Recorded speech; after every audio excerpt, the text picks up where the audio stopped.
السلام عليكم ورحمه الله تعالى وبركاته. مرحبا بكم متابعينا الكرام، نتمنى تكونوا كاملين على خير وبخير وفي تمام الصحه والعافيه. مرحبا بكم في هذا الفيديو جديد بنصيحه جديده اللي صراحه غادي تشكروني عليها. هذا الفيديو راه سبق وحطيته في التيك توك ولقى واحد التفاعل اللي هو كبير بزاف. نحاول نحط لكم شحال جاب ديال المشاهده في التيك توك والاسئله اللي تلقيتها.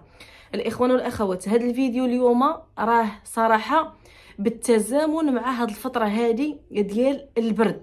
في هاد الوقيته ديال البرد اللي كيكثروا فيها الامراض بزاف منها، السعال، الزكام، السخانه، يعني بزاف من هاد الامراض هادو كيكثروا في هاد الوقيته هذه، بالخصوص السعال اللي كما كنقولوا له حنا بالدارجه الكحبه، اللي بزاف الناس اللي كتشدهم الكحبه كتلصق فيهم لصقه وحده ما كتبغيش تحيد. كتجربوا الادويه، كتمشيو على الطبيب، دوزو، كتشريو الدواء. اول حاجه كديروا انكم كتقصدوا الصيدليه، كتمشيو تاخذوا السيروات ما كيقضيو لكم والو. ولكن الاخوان والاخوات، السيرو بوحدو راه ما كافيش. ملي كتكون فيك الكحبه خاصك ضروري تاخذ تريطمون كومبلي، يعني خاصك تاخذ السيرو وتاخذ معاه شي انتيبيوتيك اللي هو مضاد حيوي. كنشرح بالعربيه باش المتتبعات ديالي في الشرق الاوسط ما كيفهموش الدارجه ديالنا، تيقولوا لي عافاك الا ما هضري باللغه العربيه. انا كنشرح لكم شنو هما الاخوات. لونتيبيوتيك عندنا هنايا حنا تنقولوها بلونتيبيوتيك بالفرنسي، ولكن باللغه العربيه كيتسمى مضاد حيوي. المهم الاخوان والاخوات، اليوم الوصفه اللي جبت لكم اليوم وصفه خطيره رائعه متميزه سحريه فعاله 100%، كتقضي على السعال من الدقه الاولى.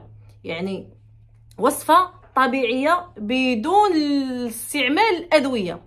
هاد الوصفه هذه وهي كالتالي. قبل ما نوريها لكم الاخوان والاخوات، نبغيكم كاملين تشتركوا في القناه، ديروا لايك وتخليونا تعليق وتبارطاجيو هذا الفيديو مع الناس، حيت بزاف الناس مساكن كيمروا بواحد الظروف اللي هي صعبه في هاد الوقيته ديال البرد من بعد الاستعمالات الكثيره ديال العديد من الادويه. كتشوفوا معايا، هذه هي احسن وصفه للقضاء على السعال في هاد الفتره هذه ديال البرد.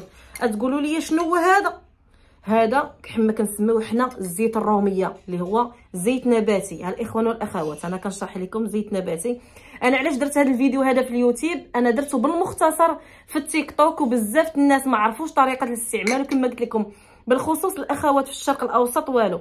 وواحد الاخت تونسيه كانت سولاتني، قالت لي اختي راه انايا في بريطانيا وما عرفتش اين دوله، قالت لي قلبت على زيت روميه وما عرفتش شنو هو زيت روميه.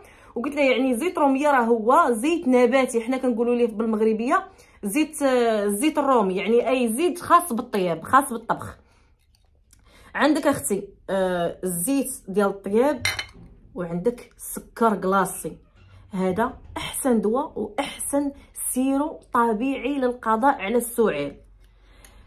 طريقه الاستعمال الاخوان والاخوات انا غنوريها لكم كيف ما كتشوفوا معايا دابا في الفيديو. غادي تاخذوا الزيت هذا ديال الزيت الروميه، اي زيت نباتي، ديروه في شي معلقه اللي كنتشرب تاكلوا بها كسكسو ولا الحريره ولا هذا، وتشدوا هذاك الزيت تشعلوا عليه البوطه، ديروه فوق البوطه يسخن. ملي يسخن داك الزيت عاد غادي تشدوا معلقه صغيره ديال السكر كلاصي وتحطوها فوق ديك الزيت الروميه اللي سخنات فوق البوطه، وتشربوها على شكل سيرو يوميا قبل ما تبغيو تنعسوا. الناس اللي كتجهد عليهم الكحبه، كاين اللي كيكون نهار في النهار تيكحب كحبه عاديه، ولكن في الليل ملي كينعس كيسخن الجسم ديالو، عاد الكحبه كتكثر عليه. هاد الوصفه اللي وريتكم الاخوان والاخوات راه بناء عن تجربه مسبقه، سواء ليا ولا لوليداتي ولا عائلتي كامله. انا من ضمن دوك الناس اللي واخا تنشرب الادويه ولكن ما كتعطي فيا حتى شي مفعول. فاش كتجيني هاد السعال هذا، احسن وصفه اللي كنستعمل، الوصفه الوحيده اللي كنستعمل باش نقضي على السعال وهي هذه. ديروها يوميا قبل ما تنعسوا، راه المفعول ديالها كيبان من ديك الساعه. راه كتلاحظوا الفرق فاش قبل ما كتشربوها وفاش كتشربوها. الكحبه كتمشي غير بوحدها. هذه تعتمدوا عليها في الدار، حيت بزاف ديال الناس تقدر كتجيهم الكحبه في واحد الوقيته اللي كتكون متاخره، الصيدليه مثلا كتكون ساده، اولا ما يمكنش ظروفهم ما كتسمحش انهم يمشيو عند الطبيب. بالنسبه للناس اللي ما عندكمش امكانيات مثلا تمشي للطبيب اولا تمشي تشري سيرو، خويا السيرو عندك غير في الدار ديالك. غادي تستعمل هاد الطريقه هذه واجو تفكروني وفاش تجربوها تقولوا لي كريمه سيري الله يرحم الوالدين.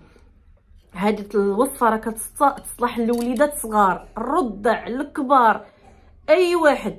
غير بحاجه باش نقولها لكم، الناس اللي كيطلع عليكم السكر ما ننصحكمش بها، يعني باش ما تقولوش لي كريمه راح فينا السكر واش ممكن نستعملوها. لا، الا بغيتي تستعملها خويا ولا اختي، الا كنتم من الناس اللي فيكم السكر، يعني ما يكونش السكر ديالكم فايت غرام، ما يكونش فايت غرام. الا كان غرام و5 غرام و15 غرام ما ننصحكمش بها، ماشي تستعملوها وتقولوا لي حق راه طلع علينا السكر.